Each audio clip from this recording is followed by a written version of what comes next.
बताएंगे कि नाभि हटने से कौन कौन सी बीमारियां होती हैं और किस साइड में नाभि हटने से क्या क्या सिम्टम आते हैं और क्या क्या बीमारी होती हैं। तो चलिए देखते हैं एक बार। हेलो एवरीवन, मैं सुधीर नागर, डाटा क्रिएटर नोएडा से। आज हम आपको बताएंगे कि नाभि हटने से कौन कौन सी बीमारियां होती हैं और किस साइड में नाभि हटने से क्या क्या सिम्टम आते हैं और क्या क्या बीमारी होती हैं। तो चलिए देखते हैं एक बार। किसी रोगी की नाभि ऊपर की तरफ हटती है तो पेशेंट को गैस बनती है, पेट बार बार फूलता है, खाना खाने के बाद पेट फूलता है और कभी कभी उल्टी जैसा मन भी रहता है।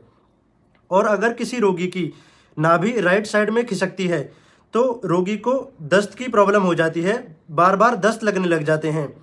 और अगर किसी रोगी की नाभि लेफ्ट साइड में हटती है तो रोगी को कब्जियत की समस्या हो जाती है, यानी कॉन्स्टिपेशन की समस्या हो जाती है। और अगर किसी रोगी की नाभि नीचे की तरफ हटती है तो ये सारी समस्या हो जाती हैं। कभी उसको कॉन्स्टिपेशन होता है, कभी उसको पेट में दर्द रहना स्टार्ट हो जाता है, कभी उसको बार बार दस्त जाना स्टार्ट हो जाता है। और कई सारे रोगी मेरे पास आके बोलते हैं कि हमको पेट से संबंधित कई सारी समस्या हो रखी हैं, लेकिन हम जो भी रिपोर्ट्स करवाते हैं, चाहे हम सीटी स्कैन कराएं, चाहे हम कोलोनोस्कोपी कराएं, चाहे हम एंडोस्कोपी करवाएं, रिपोर्ट्स एकदम नॉर्मल आती है, लेकिन पेट से जुड़ी ये सारी समस्या हमको रहती हैं। तो अगर नाभि किसी की नीचे की तरफ खिसकी हुई होती है तो ये सारे सिम्टम आते हैं और इस सिम्टम को हम आईबीएस बोलते हैं। और अगर नाभि को हम पूरी तरह सेट कर देते हैं तो ये पेट की जितनी भी समस्याओं का मैंने जिक्र किया है वो सारी समस्या खत्म हो जाती हैं।